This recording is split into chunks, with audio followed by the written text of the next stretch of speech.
তো আমরা বেরিয়ে পড়েছি এখন বাড়ি থেকে। এখন বাজে 7:30। তো দেখো যেতে যেতেই একটা প্রথমে লাইট পড়লো, ওটা হচ্ছে দীপাবলি থিমের করেছিল বোধহয়। আর এটা আরেকটা ঠাকুর, আর এটা করেছিল হচ্ছে শারদীয়া থিমের এই লাইটটা। আর এর পরেরটাও শারদীয়া থিমেরই করেছিল। মানে যেগুলো দেখেছি প্রত্যেকটা লাইটই সুন্দর করেছিল। এটা শারদীয়া থিমেরই করেছিল বললাম। আর এটা করেছিল হচ্ছে নাচের থিমে, মানে একটা মেয়ে নাচ করছিল এই থিমে করেছে। মোটামুটি সব সুন্দরই করেছে।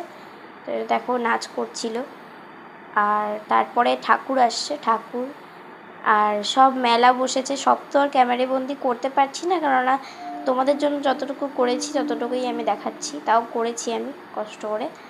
তো যে ক্লিপগুলো আছে আমার কাছে সব তো মোটামুটি স্টোরেজ স্পেসের জন্য ডিলিট করে দিয়েছি, বাট যতটুকু আছে তোমাদের সাথে শেয়ার করছি।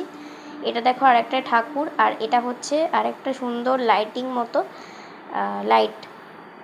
এটা প্রজাপতি থিমের করেছিল, এটাও খুব সুন্দর করেছিল। প্রত্যেকটা লাইটই কিন্তু এবারে প্রচুর সুন্দর করেছে। আর এটা একটা মেয়ে প্রজাপতি হয়েছে, এটাই দেখাচ্ছিল আর কি। তো বললামই তো, যতটুকু ক্লিপ ছিল ততটুকুই শেয়ার করছি।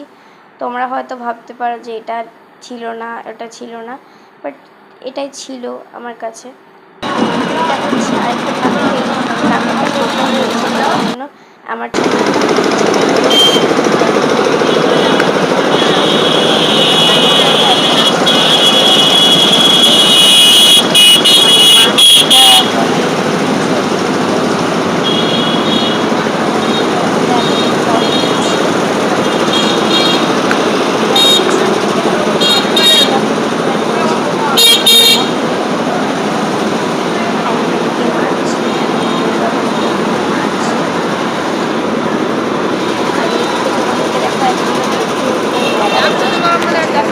সব কিছু বসেছিল এইদিকে। আর এটা হচ্ছে বিয়ে হচ্ছে, এটা কিন্তু খুব সুন্দর করেছিল, বিয়ে হচ্ছে। আর এটা সাউন্ডটা আমি দিতে পারছি না, তবে তোমরা শুনে নাও।